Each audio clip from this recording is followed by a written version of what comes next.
All right, I see 7 o'clock. It's time to call to order the August 16th meeting of the Tarpon Springs Planning and Zoning Board. Can I have a roll call? Mr. Seaman? Here? Mr. Kouskoudis? Here. Mr. Stavropoulos? Here. Mr. Vesey? Here. Ms. Vigil? Mr. Morgan? Here. Mr. Koulianos? Here. All right, that brings us to item number 2, approval of minutes. We do have 2 sets tonight, June 21st and July 19th. Do I hear a motion? I go ahead and make a motion for both the June and the July minutes to approve. I second that motion. Can we have a roll call? Mr. Koulianos? Yes. Mr. Morgan? Yes. Mr. Vesey? Yes. Mr. Stavropoulos? Yes. Mr. Kouskoudis? Yes. Mr. Seaman? Yes. All right, it's time for the quasi-judicial announcement and the swearing of speakers. Can we have that, please? This is a quasi-judicial proceeding where the Planning and Zoning Board acts in a quasi-judicial rather than a legislative capacity. At a quasi-judicial hearing, it is not the board's function to make law, but rather to apply law that has already been established. In a quasi-judicial hearing, the board is required by law to make findings of fact based upon the evidence presented at the hearing and apply those findings of fact to previously established criteria contained in the Code of Ordinances in order to make a legal decision regarding the application before it. The board may only consider evidence at this hearing that the law considers competent, substantial, and relevant to the issues. If the competent, substantial, and relevant evidence at the hearing demonstrates that the applicant has met the criteria established in the Code of Ordinance, then the board is required by law to find in favor of the applicant. By the same token, if the competent, substantial, and relevant evidence at the hearing demonstrates that the applicant has failed to meet the criteria established in the Code of Ordinance, then the board is required by law to find against the applicant. Are there any members of the board wishing to disclose any ex parte communications or conflicts of interest this evening? I do have a question. I'm the current landlord for the applicant. I don't know if that would create a conflict. I mean, would the approval of this application provide you with any pecuniary gain? No. Okay. Then would the approval of this application provide you with any type of non-monetary gain in any way that you can see? No. Okay. Have you had any ex parte communications with the tenant? No. Okay, then no, there's no conflict there. Okay, any other conflicts of interest or ex parte communications? Seeing none, anyone wishing to speak this evening, if you could please stand and raise your right hand to be sworn. Do you swear or affirm that the testimony you're about to give is the truth, the whole truth, and nothing but the truth? I do. So sworn.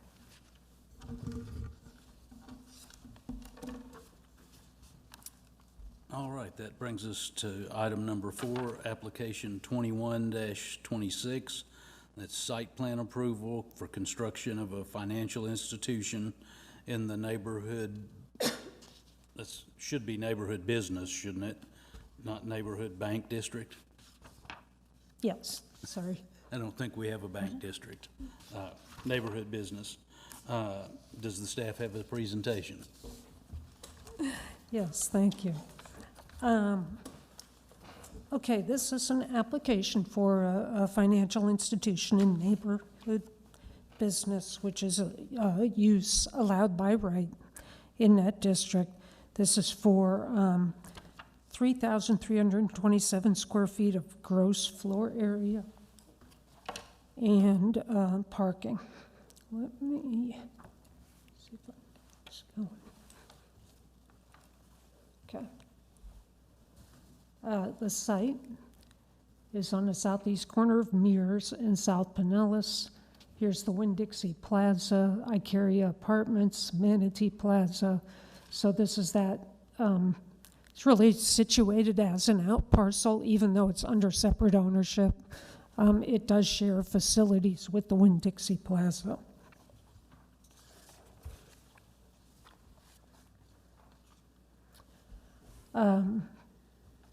So the site access and the drainage are the primary facilities shared with the Winn-Dixie Plaza.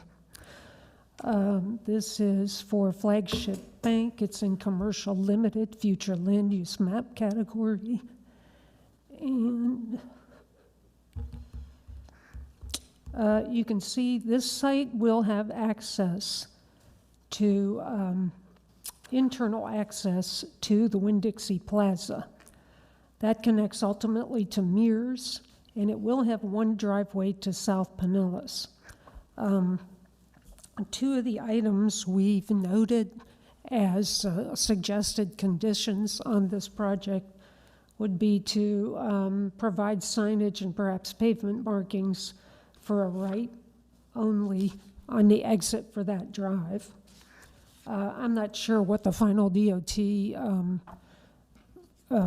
allowance for connection will look like, but I would imagine that would be one of the items they would deal with. There are several lanes to cross here, 3 lanes that you would have to try to cross to take a left. So I don't think anybody would even attempt it, but it's very close to the intersection. Fortunately, again, you have a lot of access over here.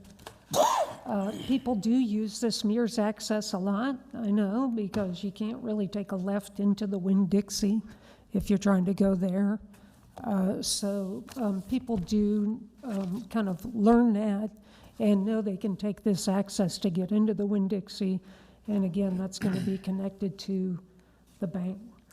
The other thing we had requested with this sidewalk that be connected to this. This is a crosswalk landing on South Pinellas. When DOT redid that whole intersection, they upgraded that a little bit. So we're asking, and I would imagine the applicant needs permission from DOT, but we're asking that this sidewalk be connected here. It's already shown to be connected across Mears.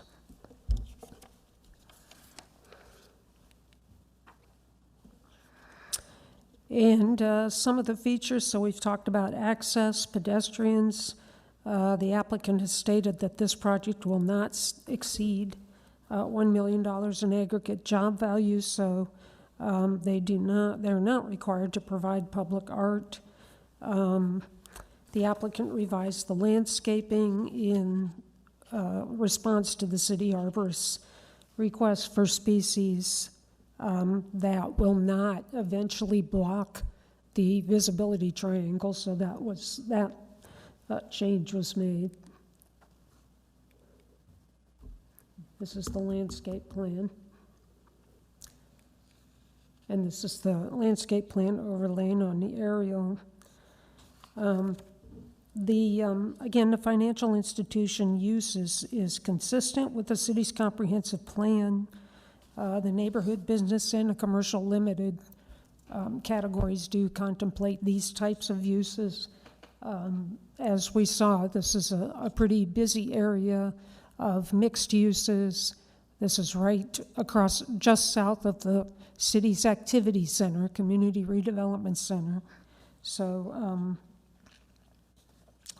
staff feels it's appropriate in this area. Public facilities will be available concurrent with impacts, and the public facilities levels are there in your staff report. And the project is expected to be in compliance with all the city codes. This is a rendering from the applicant of what the bank will look like. And staff is recommending approval with 6 conditions. The first is to go ahead and address that prevention of the left-hand turning movement. The second is to provide that sidewalk connection. The third would be to provide an additional detail for the on-site lighting. The on-site signage detail was provided, but the applicant will need to put the remaining details on the plans for the building permit. And if you remember, that's to address our code update of the sign and lighting standards that we now have in Tarpon Springs. The developer will also be responsible for meeting all codes and paying all fees, and the site plan will expire within 1 year unless the application for a building permit has been filed. Are there any questions? Looking at the landscape plan and the site as it exists, there's a little bit of existing vegetation there. Are they able to save any significant existing vegetation, or is the site being cleared? I do not remember if they, I don't know if they're saving any of the existing trees. Maybe Gary can answer that. It's a good question. Any other questions for staff? I have one here. They do. Yeah, the entrance onto Pinellas, there's one there already. Is it going to be the same one, or are we talking about building another one? It'll be the same one. Okay. That was my No, question. I thought there were two actually access points onto alternate 19 from the Winn-Dixie parking lot.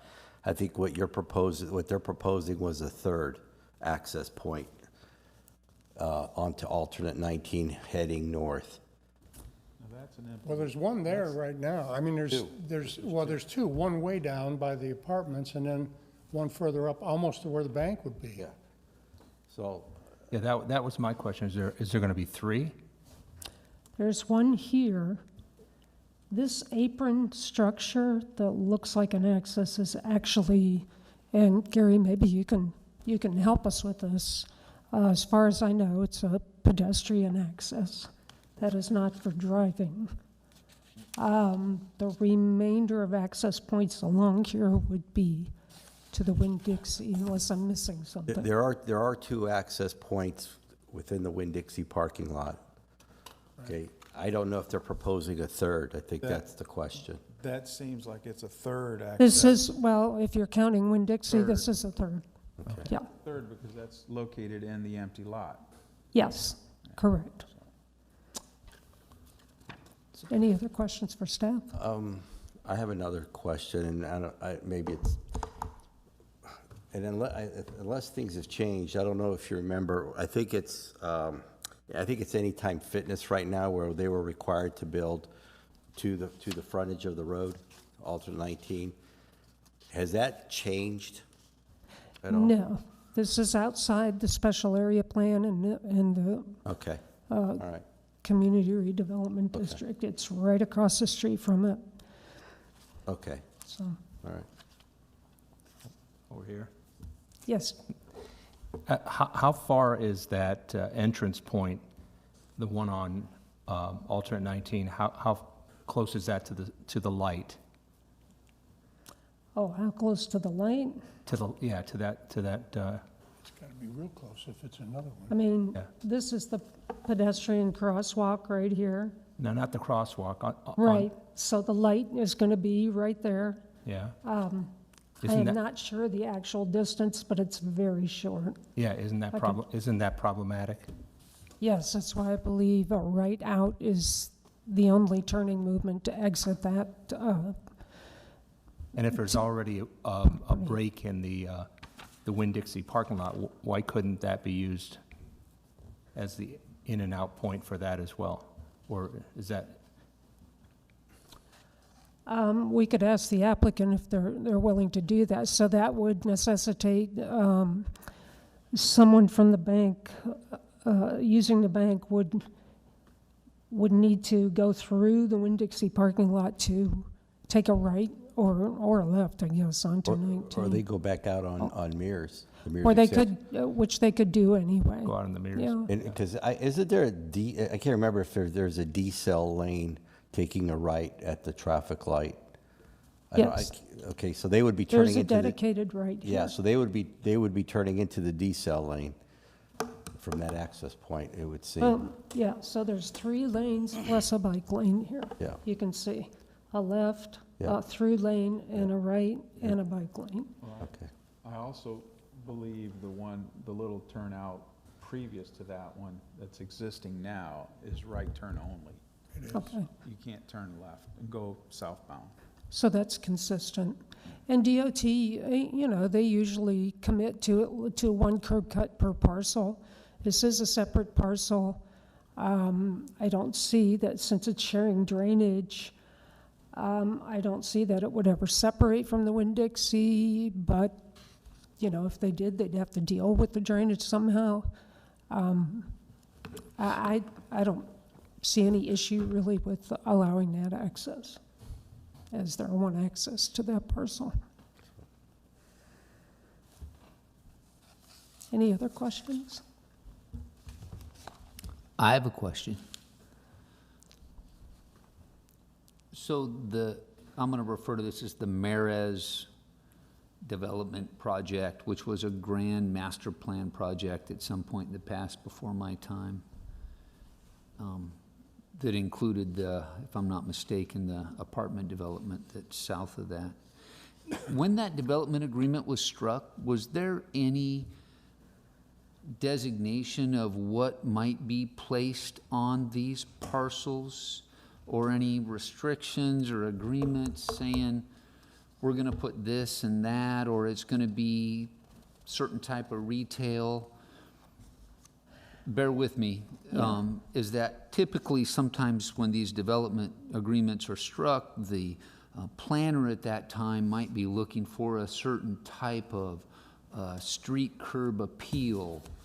And I'm just curious if there was and if there wasn't, because if I may be so bold, an old-fashioned bank with an old-fashioned drive-through that's showing 12 cars is really not current with what is going on in planning and development right now. So question number one, was there a development agreement that showed what was going to be on this parcel, or what might be ideal for this out parcel? And I understand they have this by right. So just with that, was there any reflection on that old development agreement? Yeah, there was a master plan, as you mentioned, with a specific plan for development, which this was to be a retail center.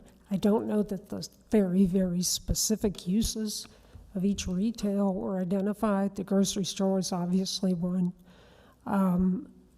As you may be aware, this parcel did develop and separated from the apartments. These parcels. This particular parcel that we're talking about tonight then was rezoned to neighborhood business.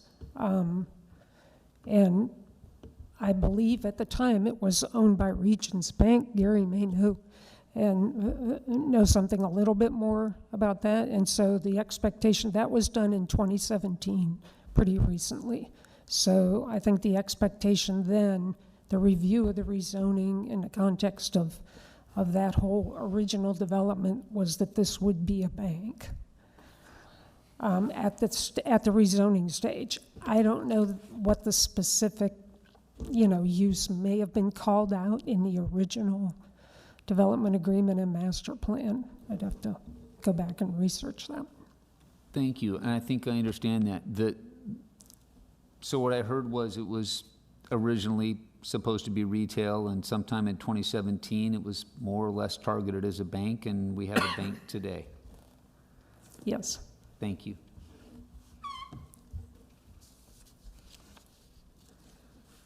Any further questions for staff?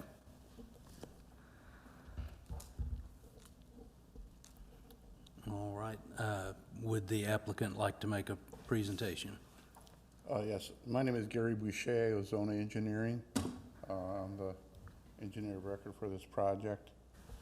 To clarify, Mears Crossing was the original master plan development, and Region Bank was phase one of that development. It's in the exact same location as the proposed flagship bank. It was designed and approved, and before it was built, phase two of Mears Crossing came along and absorbed all the infrastructure utilities for Regions Bank and made it part of the overall master plan. The Regions Bank project fell through, never got built. The driveway connections did get built. There's a driveway apron off of 19. There's 2 internal connections into the shopping center. There's pipe connections for the stormwater, water and sewer for this site. So it was always planned to be a bank. As far as the driveway on 19, alternate 19, it is close to the corner. We concur with staff that it probably should be a right-in, right-out, and we'll be willing to do that.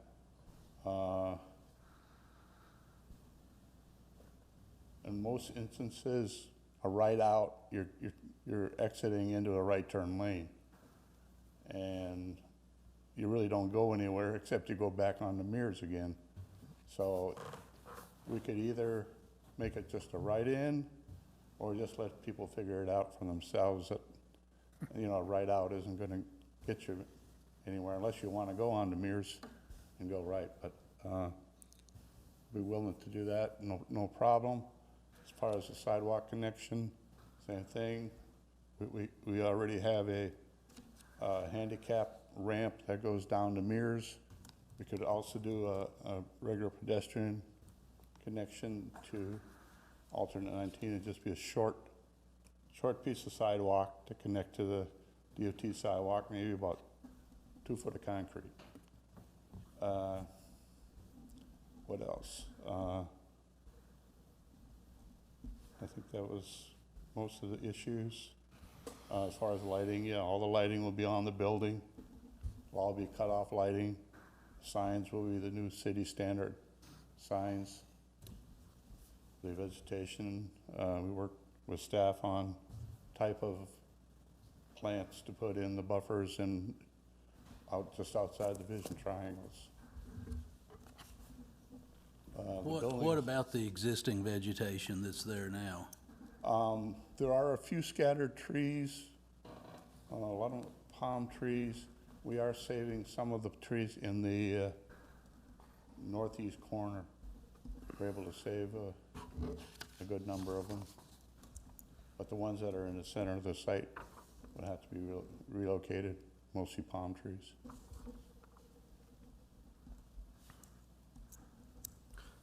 So just so I understand your presentation, if the, you know, because there's several access points already in the Winn-Dixie parking lot, so you would be amenable and on the record of saying that you would agree that a right turn only in you would find acceptable as opposed to an exit out of onto alternate?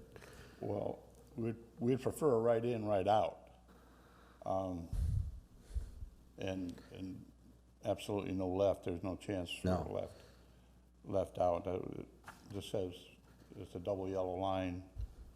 Just says there's no left in, no left out. But if you're taking a right out, you're actually taking a right onto a turn to a Turn lane. right turn lane only.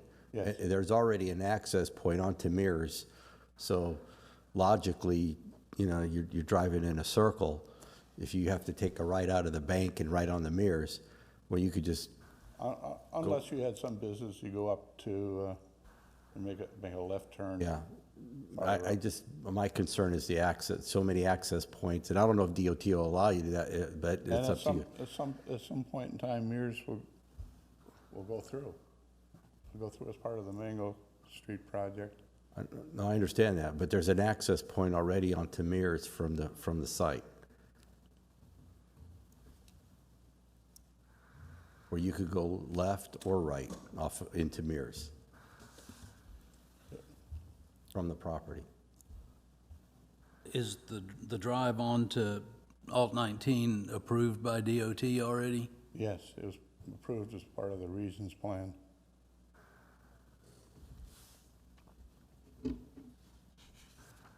Because I'm confused. I thought you said that if you would find it acceptable if it was just a right turn in off of alternate. Reluctantly. Okay. I'd prefer a right in, right out. Okay. I think the bank would prefer that.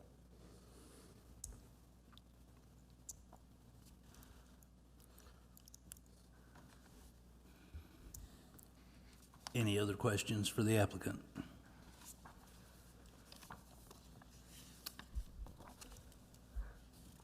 Thank you.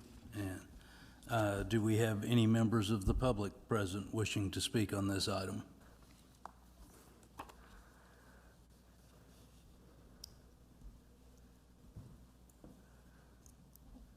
Seeing none, I'll entertain a motion.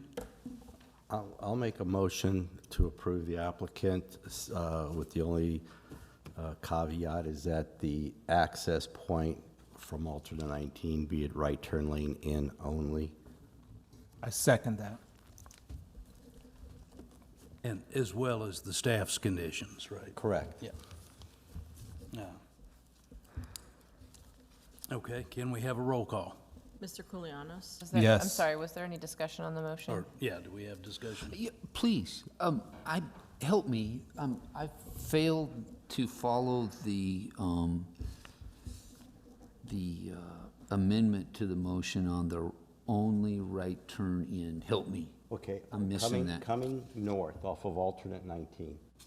Coming north, I'm with you. Okay, there are 2 access points already into that Winn-Dixie parking lot. Well, I know 'em. I shopped it right and right. Got it. All right. The other one, The new one, the new one, would be a 3rd access point. agreed. I'm driving in right now. And if that is an exit, then somebody can cross, take a chance to cross 3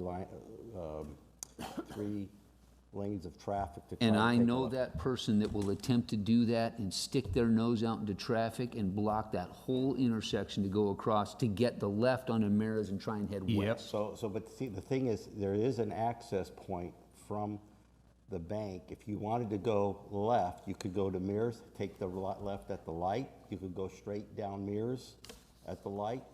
Or you could go on the Mears and take a right. Or you could go to the Winn-Dixie parking lot and exit out. Yeah. So there's a lot of availability to get onto Mears if you wanted to go different directions. Absolutely, you, Okay. because of the other exits within that area. Correct. So Okay, I guess I'm just trying to limit so make it a right turn only in. So if you're going north on alternate 19 to the bank, you could turn in, but you can't, but you can't come out and go out. you can't go come out and go in and screw up Yeah. that intersection by trying Correct. to There's get other out. places that you could access out as well as Yes, Mears Boulevard. many, a Safeway, Yeah. the safer route. Yeah, Okay, and as a matter of fact, it's so close to the light yes, that you would actually are in the turn lane or the decel lane onto Mears. yes, okay. So that's- So, in order to do that, and I'm not gonna speak for the gentleman that is here, is that they would restrict that opening and said entrance only, and then if somebody was trying to come out, it would say no Well, exit. sometimes they could do just the way they do the road. Yeah, entrance the and- curve can be done in a manner to make it difficult. at Yeah, least. I mean, someone's still gonna try and do it, but it would make it difficult to come out. Okay, I understand now, thank you very much. Any further discussion on the matter? All right, can we have a roll call? Mr. Koulianos? Yes. Mr. Morgan? Yes. Mr. Vesey? Yes, Mr. Stavropoulos? Yes. Mr. Kouskoudis? Yes. Mr. Seaman? Yes. All right, that brings us to item number 5, the staff presentation and discussion related to board training. All right.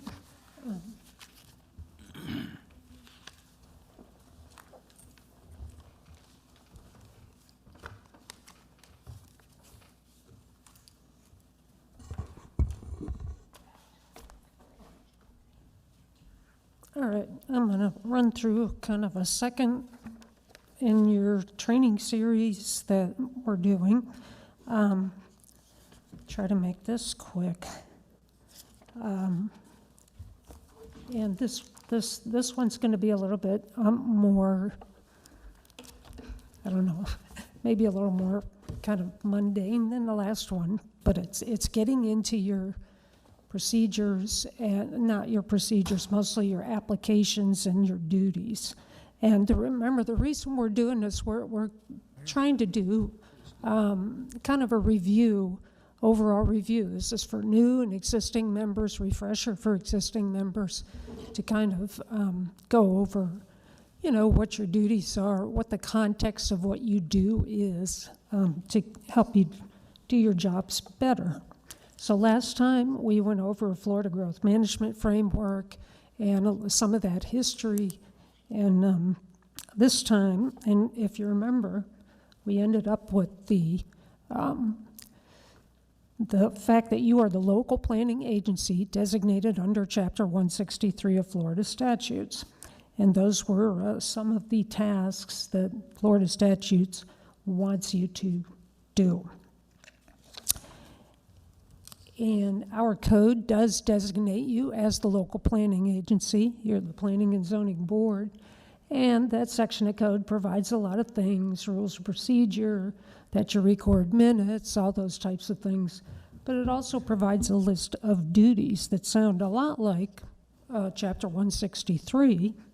So you've got recommending on the comprehensive plan, on the land development code amendments, and then it's got some more stuff, right? So in Tarpon Springs, you look at zoning map amendments, conditional uses, and site plans. That's what it says in that section of code. You actually look at a couple more things than what that list has, and we'll see that in a minute. And it also says you conduct special planning studies. Now that could be anything from, you all asked, for example, for a workshop on short-term rentals. The Board of Commissioners, when they had those short-term rentals before them, said, hey, that sounds like a good idea.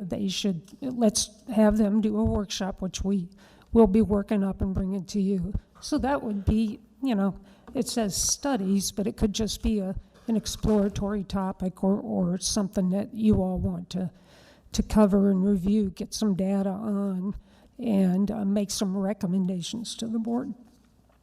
So they can assign those things as well to you.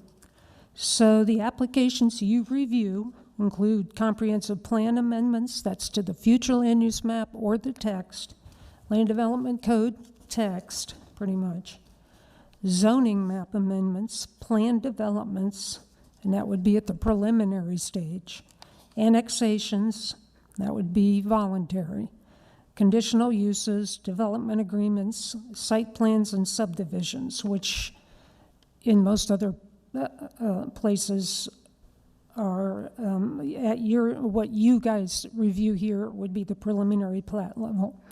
In Tarpon Springs, the preliminary, oops, it went away. Okay, preliminary plat is reviewed as a site plan. So when you get something that says site plan, it actually includes a preliminary plat if it's going to be platted. All right. There's a lot of things you don't see. Final plan developments, final plats, vacations of right-of-ways and easements, those go directly to the board. Variances and appeals go to the Board of Adjustment. Historic District Review goes to the Heritage Preservation Board. And then there's a lot of administrative approvals. I think what all of them are here, but there's a lot of other things that go through the office that have to do with planning and land use that you all don't look at. So your first, just going through some of the standards of review for your comprehensive plan amendments. That is one thing that you all are tasked with reviewing and recommending to the board, both under statutes and in our code. Just reviewing from last time, what a comprehensive plan is. We remember that's our public policy guide for future development, includes goals, objectives, and policies. And I gave you the link to the comprehensive plan. As I mentioned last time, ours is organized with all that data and analysis packed in each element. We have 10 elements, and then there are goals, objectives, and policies that follow that. And just as an aside, the Board of Commissioners has approved a consultant selection for the comprehensive plan. We'll be bringing a consultant contract back to them. So hopefully we'll be getting started very soon on updating the plan, and one of the things we're already looking at is reorganizing how it looks, so it's a little easier or a lot easier to use, we're hoping. So goals, objectives, policies we went over. Give you the example, those would be not directly regulatory, but they would guide your regulations.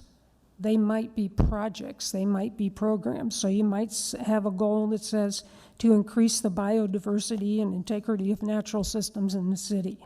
And one of your objectives might be to eradicate Brazilian pepper due to its high impact on natural systems. So your comp plan says, we want to do this, here's our rationale, here's why we want to do it. Because when you go to write regulations, you want to have that context. So you might have a policy that says, require eradication of Brazilian pepper for new development. Well, that's a guidance to write a regulation. So we do have a requirement to remove Brazilian pepper. We don't require mitigation for those trees, as an incentive to remove it. So that would be a regulation. You might have a policy that says, provide education for everybody else that's existing on how to kill Brazilian pepper and remove it and how to treat it with herbicide. Educational program, that's a program. Then you might have a project that says, hey, we're going to remove all the Brazilian pepper from city lands over time. That would be a project. That would be a monumental project. So when you're looking at these amendments, staff should provide you with guidance as to the goals, objectives, and policies that you're amending, and also the context, other elements that are affected or related to those. And then you might have, for especially future land use map, most often here in Tarpon, you've got city-initiated text and map amendments and landowner-initiated ones. The text, usually you get city staff initiated or city or board of commissioners or some source here at the city. Map amendments, city usually does not initiate those. The only one I can think of since I've been here is the Anclote Isles subdivision, where the residents asked the Board of Commissioners to initiate, and they did. So they can do that. Most of these are going to be landowner and one piece of land. But it's still a legislative determination. So you're still to look at, how does this affect the rest of the, I want to change my industrial piece to a residential. Well, do we have enough industrial in the city? Are we still good? Those kind of global decisions, comprehensive plan-based decisions, and context are what you use legislatively to judge that one piece of land, for example. And then we have land development code amendments. Again, those are legislative. And you know what the land development code is. It's based on the comprehensive plan, and it implements the plan. So it identifies those specific regulatory standards that the plan spells out and wants you to do. Our code, the comprehensive plan standard for text amendments in our code is compliance with Florida statutes. That's the only standard in there, 163. So that's the only really specific determination you have to make. But, and I'll give you an example. So you wouldn't be able to do it if Florida statute says I must have a level of service and I must apply concurrency to potable water. You wouldn't be able to adopt the standard and say, we have plenty of water now, we're fine. Yeah, we'll be okay with level of service, but we're gonna throw out concurrency. You can't do that. So that's kind of that standard. But then beyond that, you would be looking at the rest of your plan to make sure what you're recommending is consistent with the whole plan. The only standard for the land development code text amendments in the code is consistency with the comp plan. So that's the only written standard there. So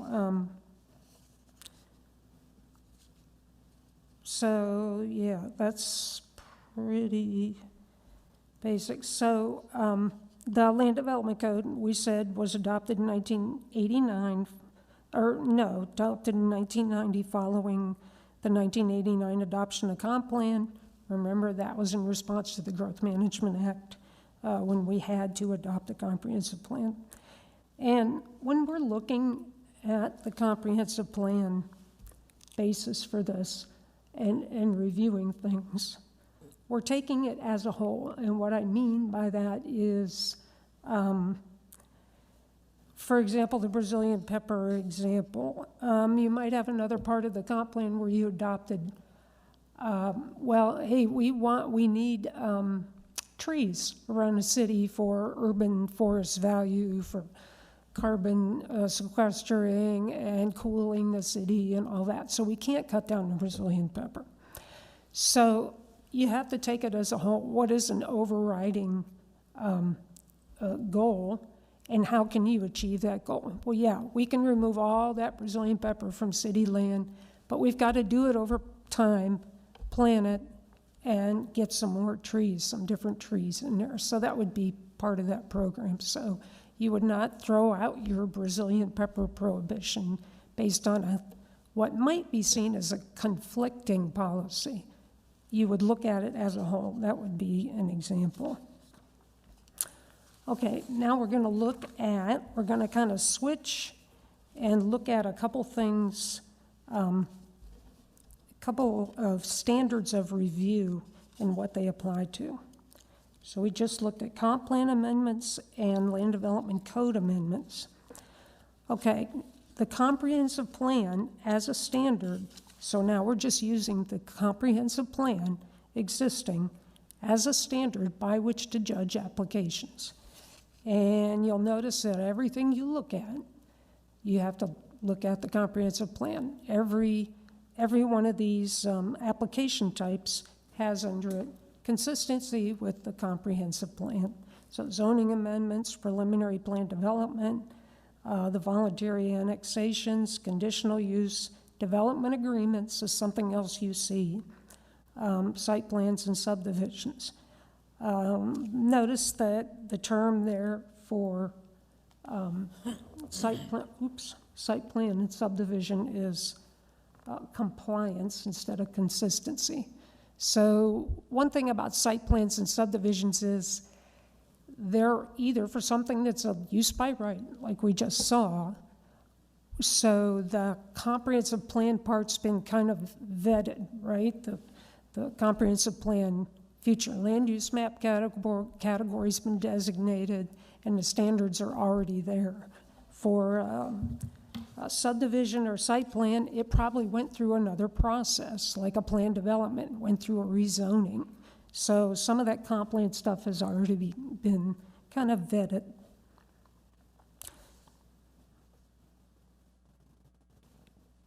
Okay, the Land Development Code is a standard for review, applies to zoning map amendments. It's not explicit, and preliminary plan development is also not explicit, and annexation not explicit for different reasons. For a zoning map amendment, you might rezone something that would come into compliance with the Land Development Code later, depending on what they built, right? So the uses you would determine based on the comprehensive plan, whether the uses that are in that zoning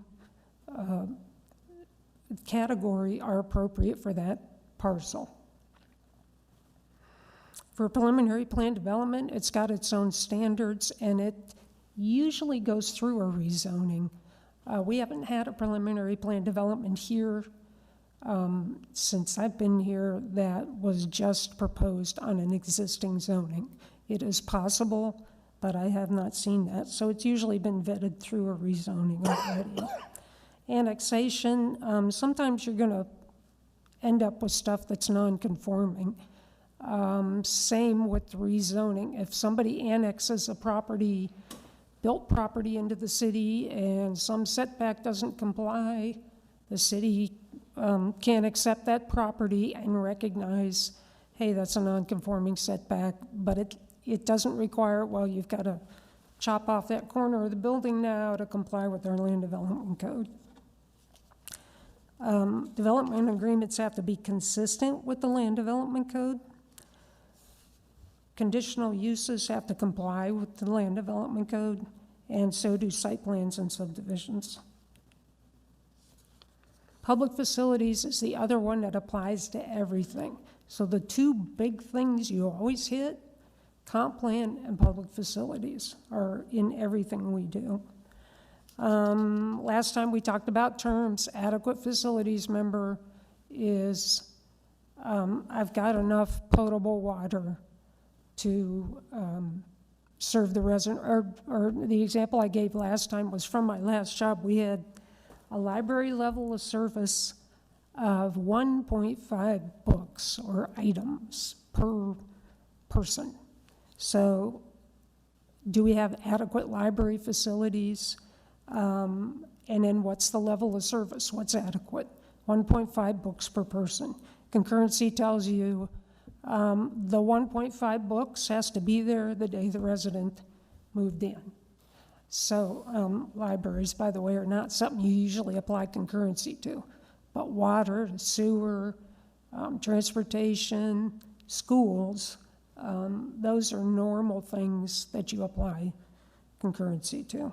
A little bit different in Pinellas with transportation and schools, but so you look at those. You always ask staff, do you have enough capacity for water? Parks is something we've looked at lately where we're below our level of service on mini parks, so we've been looking at that with some of the stuff that's come before you. So those are some of the applications. Well, all of the applications go through that. Mm-hmm. Yeah. So if I may, let's dive into that concurrency. Okay. If I may. And you can say, hey, I don't want this interrupted, we'll pick this up. No, that's what we did last time. Were you? Okay. Water, sewer, parks, let's just hit those. It seems to me that we always have enough water and nothing is ever said. We always have enough sewer, nobody ever says anything. But you did just mention that we're actually deficient in parks, but I haven't heard that brought up before. And in fact, you have made a real effort to have us participate in the technical review committee, which I have joined.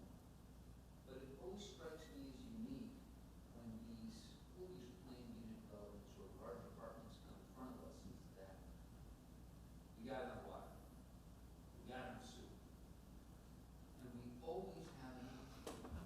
And it strikes me as odd that no one ever says, we've reached our limit, we're full. And yet I don't ever hear, and I know there some water was built on a sewer system right over there. I'm just confused as to how we can continue to add 400 here, 400 here, 400 here. All we ever hear is, we got enough. How is that possible? And is that concurrency, or they're just hoping, or we're gonna plan for it in the future, or, I don't know. That, I'm confused about how that is operating. Help me understand how it's as a matter of fact, if you remember last month when we were talking about that project on the other side of the river, that was, it was annexed because of the utilities, and the question was asked, because they were building, remember the residential, stuff like that, was any discussion or ever any request for open or park space, if you remember. And the answer to that was from the developer, well, we were never asked. You know, Right, okay, so with me just being curious, I know there was a TRC and you're not part of that, all you do is hold the meeting that's there, but golly, and then that, golly, how can we be assured that in fact that's actually occurring? So that we're not surprised 10 years down the road and suddenly we need to vastly expand our sewer system because we approved all these developments and in fact there wasn't enough capacity. How do we do that? On the water and sewer, a good example. So that's what your comprehensive plan and capital improvements program addresses. And every one of those, if you look into staff reports and you see what comes before you, we get a gallons per day. You've seen that. Utilities absolutely, positively will not,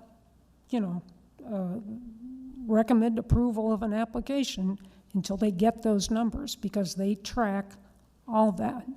So, that's something that each year in the capital budget, the board's capital budget, they look at that.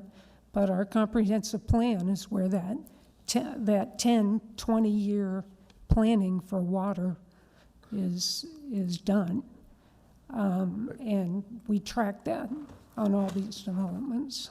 but Pat, So, I'm sorry. if you wanted a general, and we could on future applications, trying to get a specific number for every application might be a little tough, but we could say, yeah, our, RO plant, water plants at, 60% capacity or whatever it is. I can get a rough number from our utilities folks. Just to follow up what y'all were discussing, is that ever a discussion? Because when we get the application, y'all have already vetted it, and you're either going to recommend approval or not approval or conditional approval.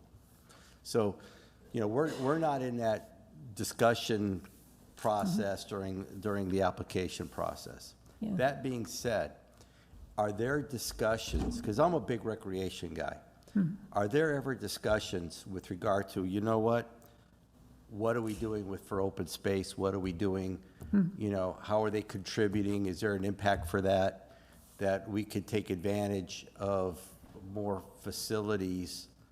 And I'm gonna go back to the other side of the river, because they were talking about single-family homes, walking community, doing everything out there, but no one ever addressed, is there a park? Yeah, and without getting into specific applications, I believe I know the one you're talking about, which was platted in the county.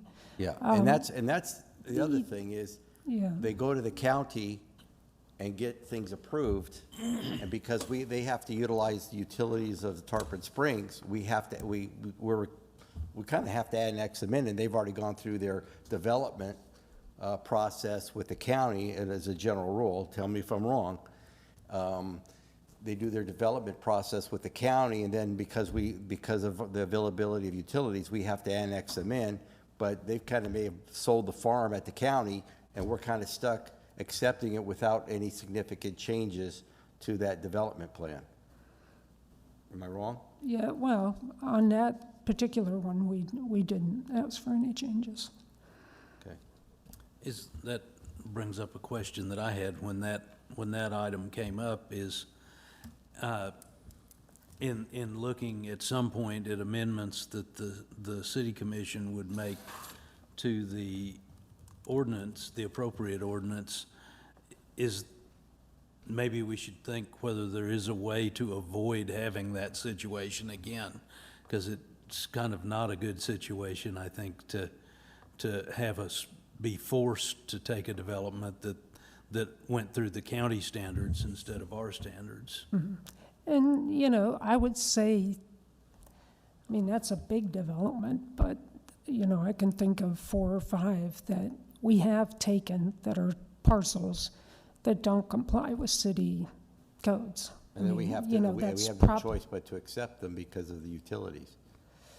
Yeah, you've got your annexation standards for voluntary annexation, and, I mean, you could know, we not require them to annex prior to approval of the project in order to get utilities? yes, but you do have, 3 standards for annexation. As far as the parks, I mean, the deficiency is very specific to mini parks. We're way over our level of service on the other park types, regional, local, community parks, all the, ball field, and, well, the other one would be boat ramps. We're deficient on boat ramps. So mini parks and boat ramps. And, that's something that, the board has been, and you all have been addressing on some of these large developments coming in. Well, I think you had, Nope, I didn't know, no, we've never, I don't think that was ever asked or presented, that's why I said before the stuff gets to us, is that a discussion at the department level? yeah, and the next time, I'm gonna be walking through, we're gonna walk through the process with the applicant, so you can kind of see what happens when they come in, when they apply, what all different approvals they need, what their interaction with staff is, what they do at TRC, so that by the time it gets to you, and I will tell you that it's also an evolving process, right? So when you all bring up certain concerns repeatedly or something that you're really interested in, and when the board does that, we start to throw it in. I'll give you an example, the application you heard tonight, we suggested that, hey, this is the gateway to the city, you might want to do something, they're at the front.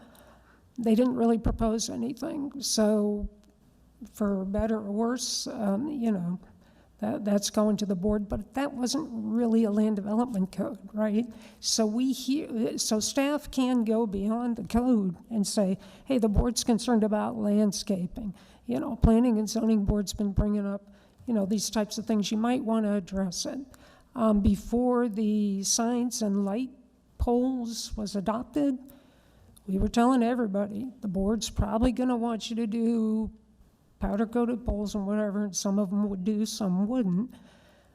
But that's not a land development code, right? So the staff tries to keep abreast of those concerns that boards have, even if it's not in the code, and get them into future applications, or at least get an applicant to address them.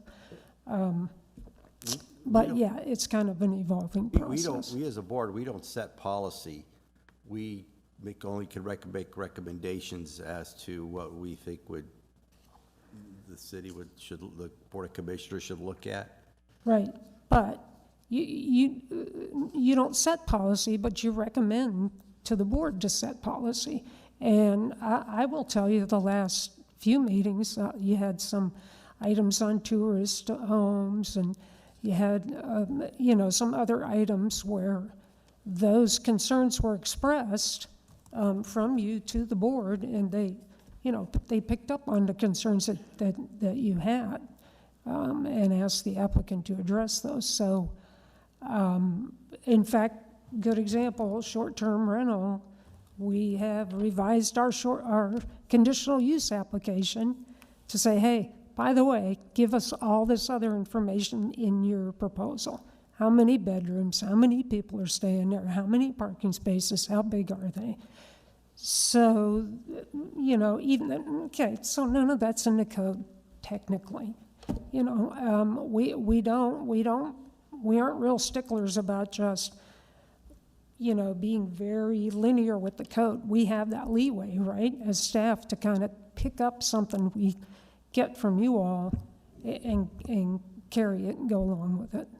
So, like I say, it's an evolving process, and I want to encourage you guys to keep coming up with these things and keep, that's what you're here for, to give it that look from your perspective and from the public's perspective when they do come, and that input, so we can make the whole process better. And inform our future land development code changes and our comp plan changes that you're gonna wanna recommend.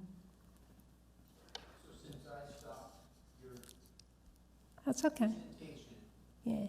I just want to circle all the way back and say that my question, which you answered, was we trust the TRC that, in fact, when major developments are proposed, that we have adequate service of water, sewer, and you just told us that, in fact, we haven't had adequate service for Parks and Rec, but for some reason, that flag was never put up on a single TRC review committee.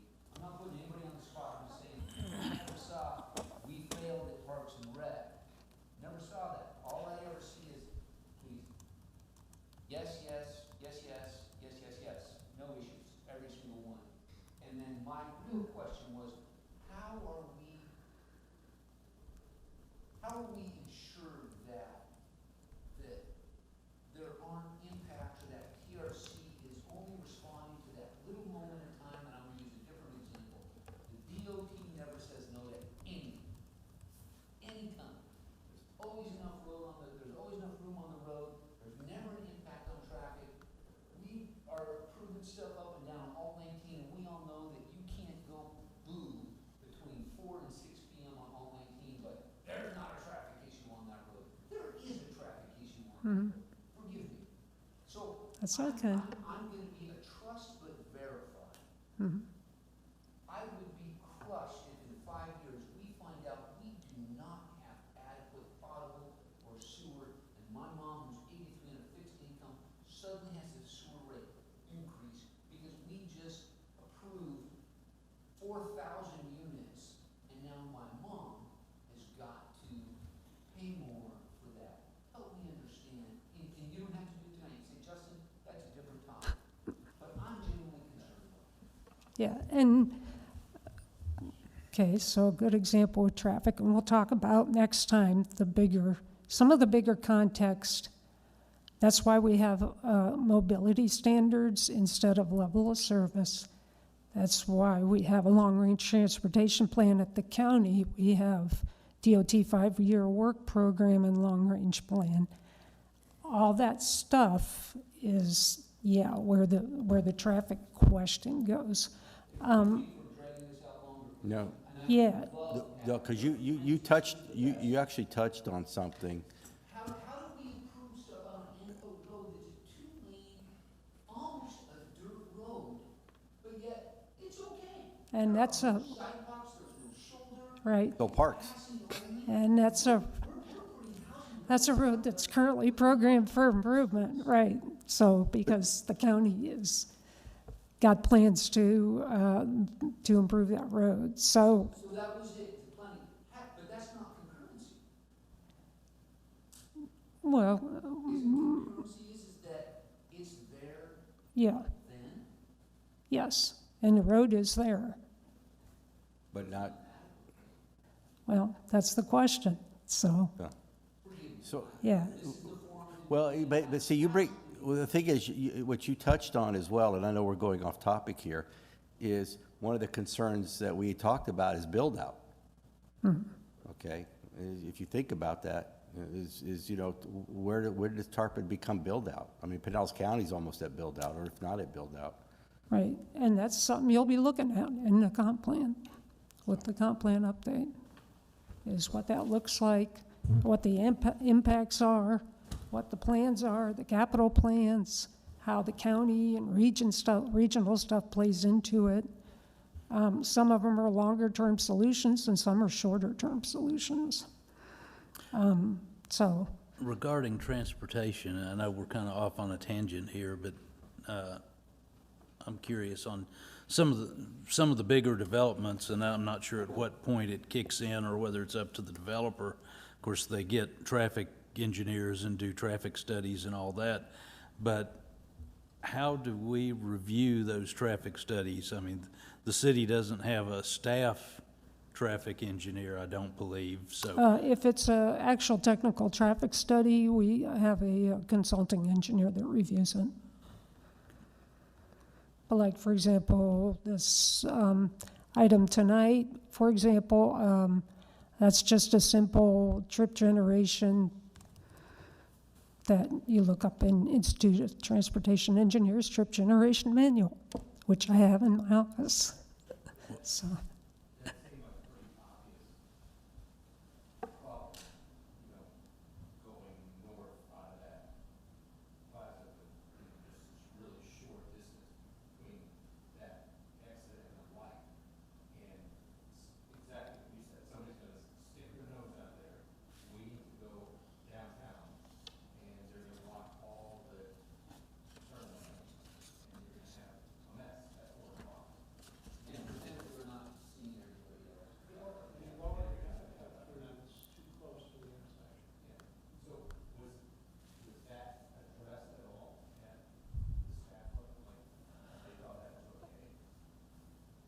Well, as I, we had recommended the right out, so, that we recommended that it be restricted, so, and that's a good example. Y'all are talking about TRC. So TRC's job is to determine that the application is complete and ready for processing. TRC doesn't make decisions on applications. They don't vote, obviously. It's a chance for an applicant to interact with the entire city staff. It's almost like a pre-application meeting. And then the planning department, the planning staff takes all that input. And, a lot of times, you don't get anything much from building because there are no building plans on the table. It's just a sketch. So they'll say, hey, it's in a flood zone, and I really got nothing else to say because I don't have any building plans.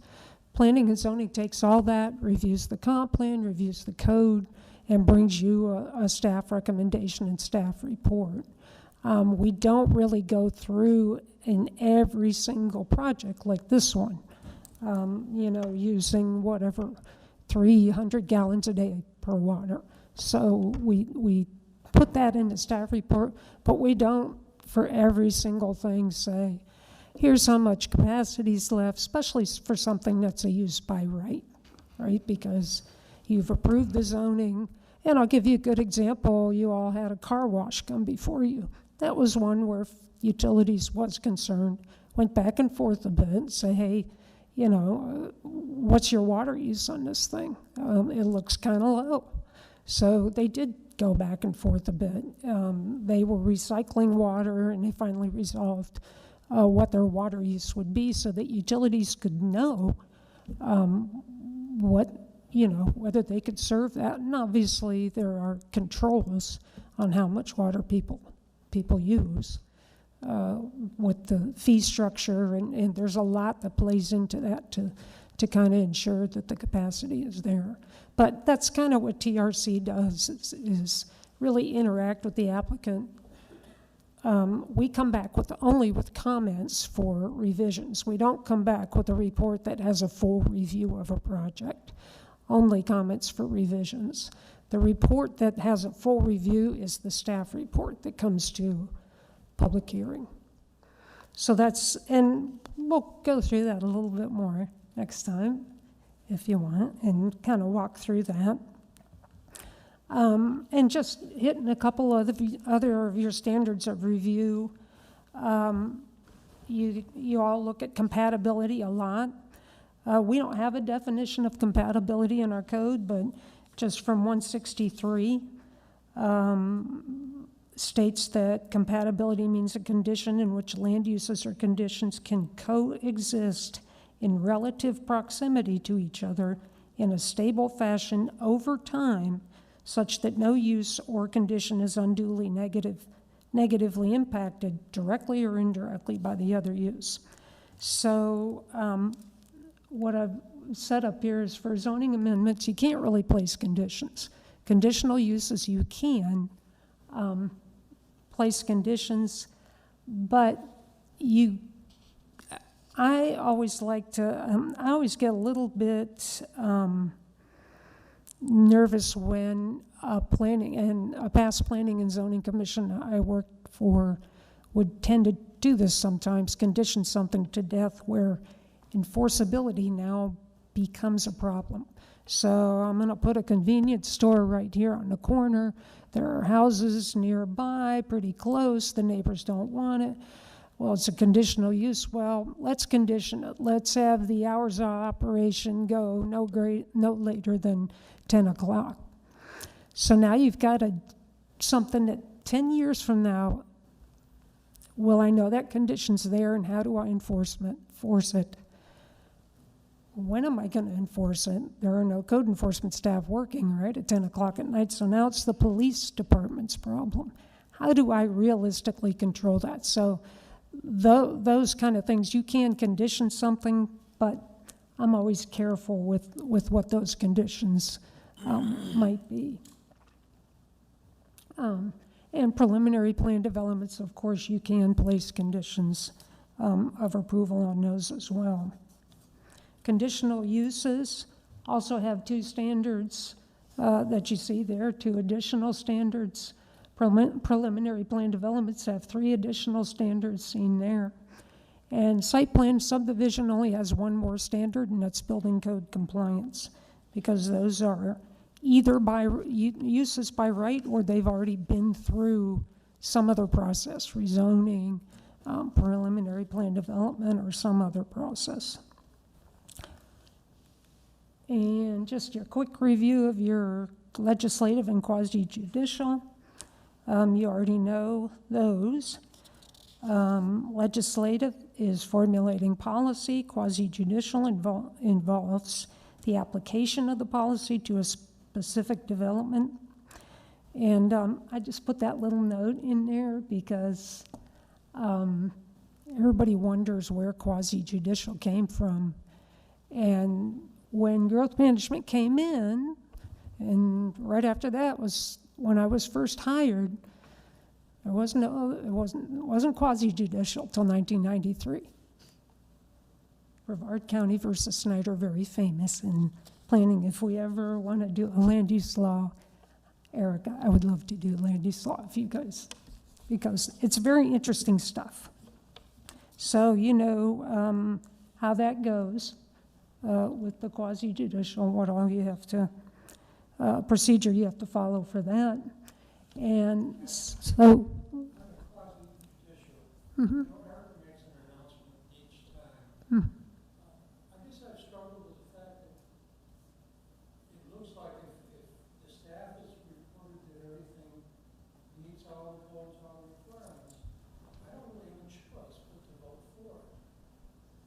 Am I right or am I wrong? Well, staff presents the analysis against the comprehensive plan and the land development code and makes a recommendation.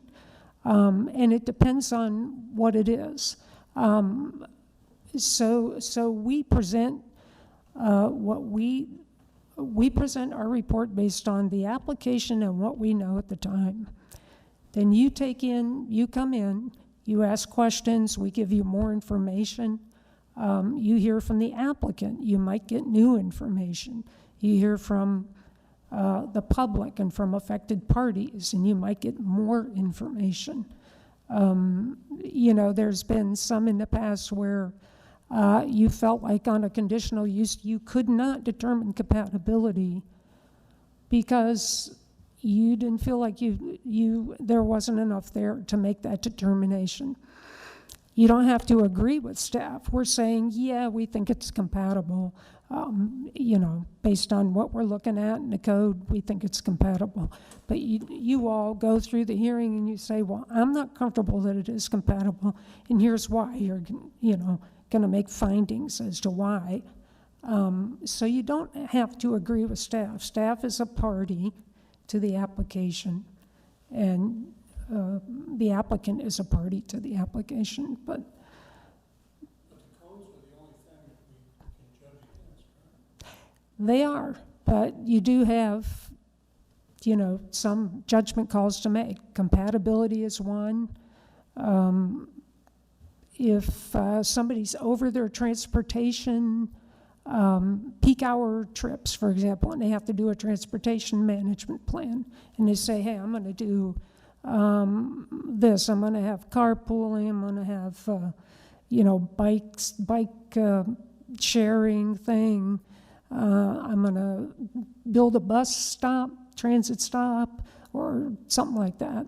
You might say, well, we don't know if that's enough. I mean, staff might say, yeah, we feel like that is enough, and you can question the applicant and question the staff and come up with your own determination and findings based on those things that you feel are not solidly, it's got to have a 5-foot setback. That's pretty solid, right?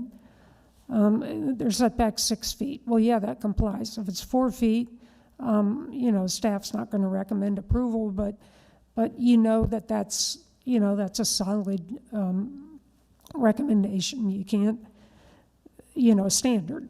But there are lots of other things that are not, that, have some judgment call and wiggle room in them. And that's why you have to look at your comprehensive plan every time too, for consistency. I mean, you wouldn't need to do that if all you had to do was look at your land development code. It goes back to tourist homes. How do you deny one when we've accepted so many? Even though, so it makes it difficult to deny. They may be, whether the staff does recommend approval, or if to be consistent with your prior rulings. That's why.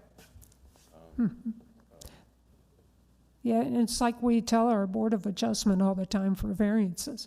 Each application stands on its own merits. Yeah, but You don't have to approve something just because you approve someone else. So next time we're gonna go through kind of the process a little more. Maybe that will help. And we're gonna kind of zoom out and get some context so you guys can see kind of the operating context we're in at the county. We have another map and plan that overlays ours that drives me absolutely crazy, but it's, oh yeah, I've never seen a system like Pinellas County, never. So it's very interesting. We have another map layer we have to comply with. And their terminology is different. For a lot of stuff, yeah. So we'll look at that, and we'll look a little bit at the other part of Forward Pinellas, which is 2 parts, countywide plan and the transportation. That's the metropolitan planning organization and your whole transportation context. Is there a Tampa Bay area planning council where? There is Tampa Bay Regional Planning Council. Yeah, I can give you a little bit of background on that next time. The regional planning councils, and that one in particular, have not been active in land use like they were years ago. You may have seen the legislature has tried to get rid of the regional planning councils 3 times now. They got rid of one 2 years ago. It was a small one. But so far the rest still exist. Tampa Bay Regional Planning Council is very, very specialized into, I think, sea level rise and sustainability planning. They really don't get involved. Ever since we talked about growth management, remember being basically almost kind of gutted in 2011. One big reason the regional planning councils were set up was to review developments of regional impact. Those have all but gone away.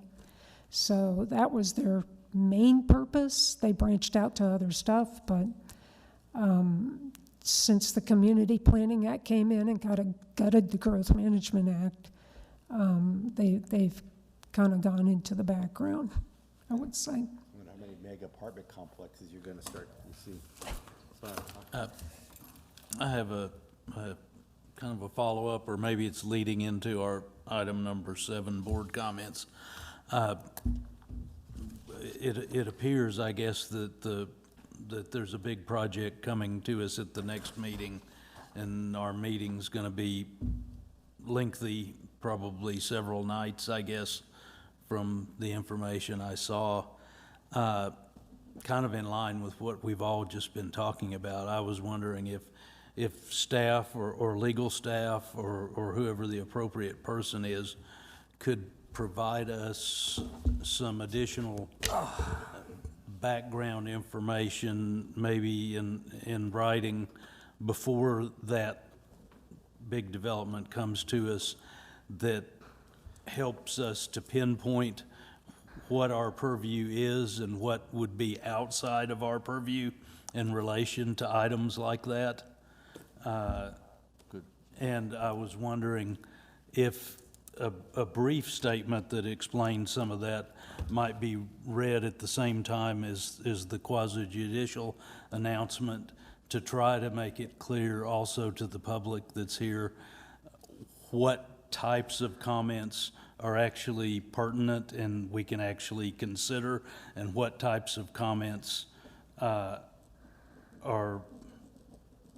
not appropriate at this venue, would be more appropriate at the full commission where they can make policy. I'm just trying to expedite it as much as possible and avoid hearing a lot of comments that we have no right to act upon. Okay. Yeah, and I think I hear what you're saying. I think, staff can summarize, I guess, It's going to come down to whether, and I think I understand too what you're saying, is Yeah. you want to make sure that the public comment that is there is relevant to the issues that you can actually decide before this board. Right. If they want to say, I just don't like this, it shouldn't be there, I mean, that doesn't do us any good. I know, and I will tell you this, that has been a decision of the board in the past. If this board wants to let that kind of stuff come in, then you can, but it needs to be uniform across all applications. So just because this application coming up is a hefty one, doesn't mean that curtailing public comment to certain things shouldn't be done at other applications. So No, very true. To that point, I am happy to, and I can certainly work with Pat on coming up with something to say during the quasi-judicial announcement of saying, these are the things that this board is to consider. Please limit your comments to, don't repeat other people's comments. If it's already been said, it only needs to be said once. And limiting it to, and I'm happy to step in and say, excuse me, I'm so sorry, but that's not relevant to this application. I'm okay to be the bad guy. I'm used to it. It's my job. It's however you, Chair, and the board want to run the meeting. I will also say this, we were going to bring it up, but you have the ability to limit public comment to a time frame. Your rules of procedure say public comment is 4 minutes per person.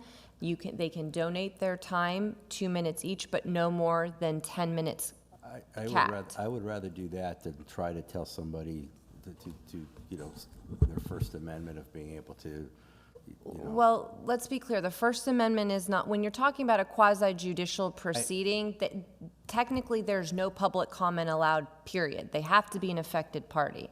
I've been trying to get this board to do that for years now, but that's not how Tarpon is, and I love the way your city works, so let's let them talk. Yeah, I prefer to let them talk, but I think what would help for me, and this way I'm not catching you off guard, is because of the history of that property, I would probably appreciate a little bit of the history of that property, because there have been other applicants for that property, and each board may have come with other recommendations for that particular development. And I'd be curious to see, or I think it is important, and I know what the issues are going to be that are going to be addressed, and some of them were addressed differently by other applicants, and I'd like to have a little bit of history that gives me some guidance. I don't typically have a problem with that. I just want to make sure that we don't get into the, well, they did this, you guys should be doing that. Because No, remember, I just- as Pat said, every application is based, I especially in a understand that, quasi-judicial but context. it gives guidance, because when somebody says, we can't do that, well, And every application is based I on the understand evidence that. presented. So now you're talking about presenting evidence from prior applications and making it a part of this But it gives me application. guidance, Okay. because I can make. And that's fine. Yeah, that. For Yeah, me, and I don't have any problems with that, but I will say that if it gets to be, I will make a comment for the record only, and then it carries on how it goes, whether you choose to curtail it or not, and I would defer to the chair on that, obviously, always. This is your meeting to run, so. You know, if everybody's more or less in agreement, I don't so much want to cut people off that are making a comment. I mean, I don't want to appear to be squelching public comment, but I would like to have a very clear statement up front about what sort of public comment is helpful and what is a waste of everybody's time. And I you obviously do don't have say it the that way, ability, as the chair too, to just say, look, we've run out of time. I will say, when I received the email saying that an application would take up to 3 nights and 3 meetings, that's highly unusual. Even in Tarpon Springs, where, you know, things are heavily discussed and the public is truly involved, which is just wonderful. But that's highly unusual. There's a lot of legal issues that I have with having that go on for 3 nights as well. You may not have the same complement of the board. That becomes problematic.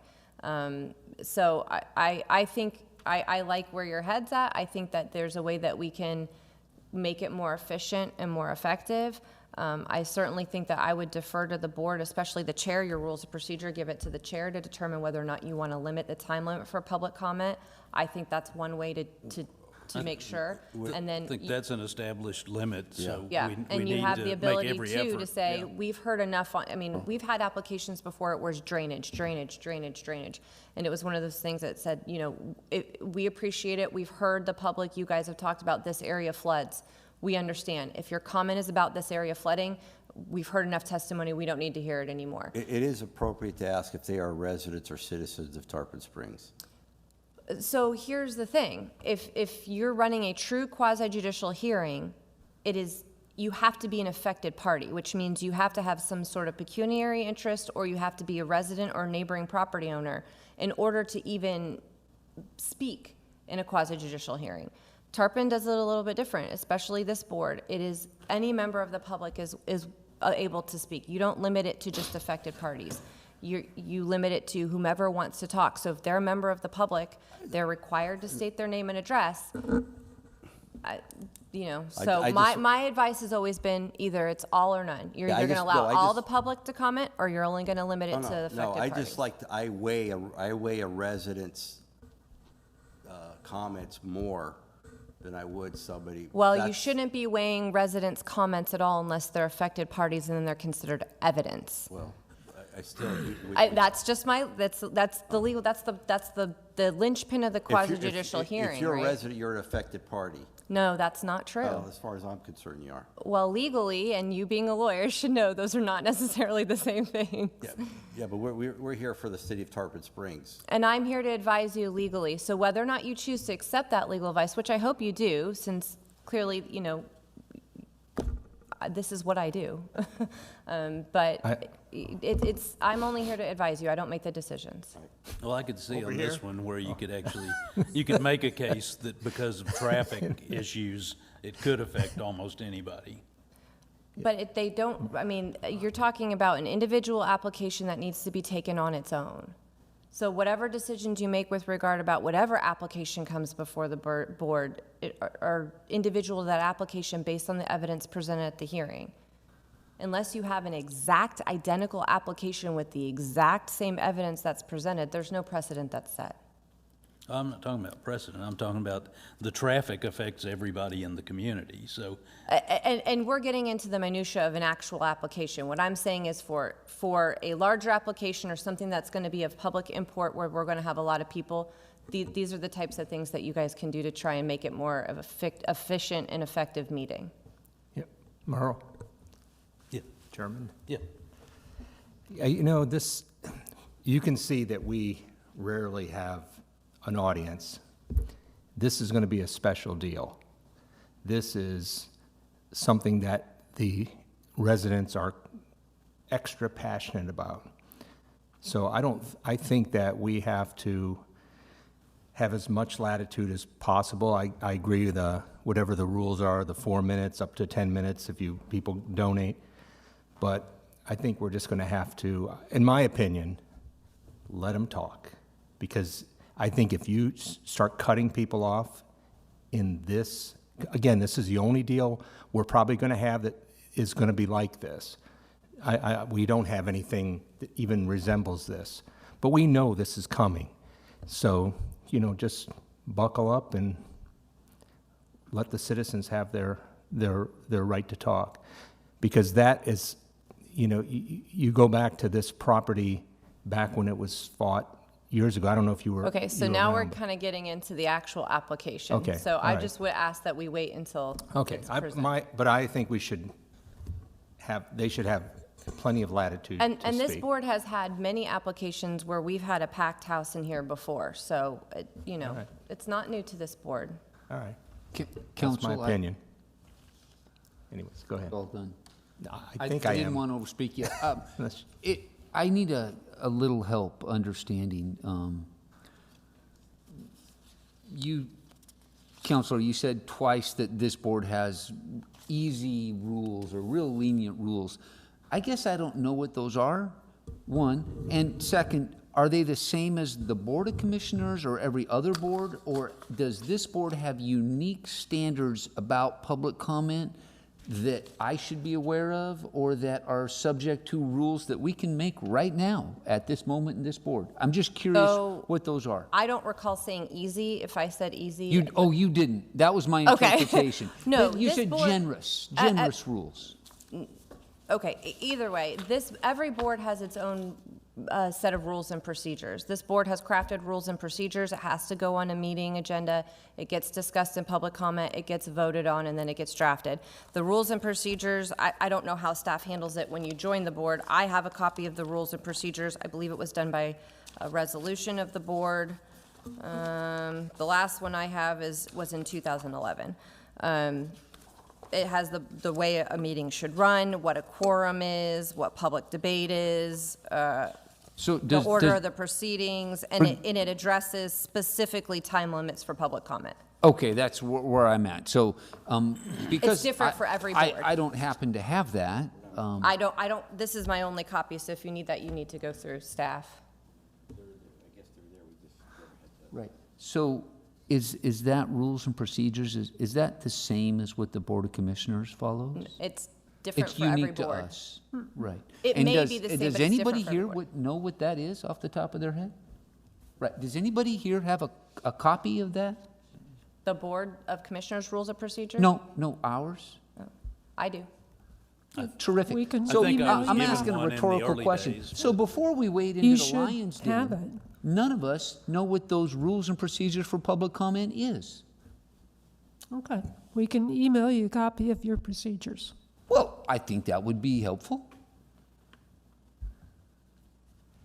And are we at liberty at this moment to change those rules and procedures at tonight's meeting? No. Should we That has choose that has to be publicly noticed, it has to go on an agenda, and it needs to be voted on. Okay, I have no desire to whatsoever. But before we get in the big game, I reckon we should know what the rules are. And, yeah, and I think, I agree. Should have been supplied with your clerk's packet, apparently. Yeah. That's all right. Okay. I will email them to you tomorrow morning. Okay. If there's not any further discussion, just a quick question on that Anklet Harbor project coming up at the next meeting. And you've got two other items. So I did hear from, I think, 2 board members on their availability for those 3 nights for the week. If I could hear from all of you on these dates, which are September 20th, September 21st, and September 23rd, that's a Thursday, whether or not you're available, because we do need to determine if it were continued, if a quorum could be met, at a minimum. If you could just email me, or I don't know if we want to do that now, but you could just email me and let me know. I've heard. I'm in. I can do it. I don't particularly want to. I hope we can get Yeah. it done quicker. I don't either. Well, and I So will we'll say see. whoever is here the first night needs to be here the second night. Because if you're gonna, just like when you continue it to the next month's meeting, it's okay if you miss the meeting, but you have to be able to watch it and then be able to vote on it at the next meeting, but it needs to be the same complement of the board. So it has to be the same quorum for each night. Okay. How do people feel about how late we should allow things to go? I guess we should. Your rules of procedure may address that as May well. Give me address one that. moment.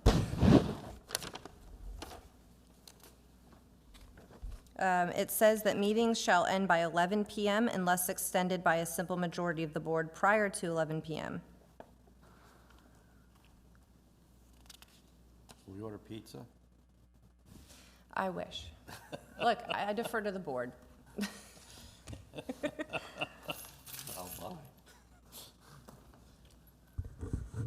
Can I make a motion to adjourn? So, yeah, if the rest of you Fine. could email me and let me know, I need at least 4 members for those 2 other nights. So, okay. Thanks. Yes. We stand adjourned. I agree. I'll sit through it all. See you later, John.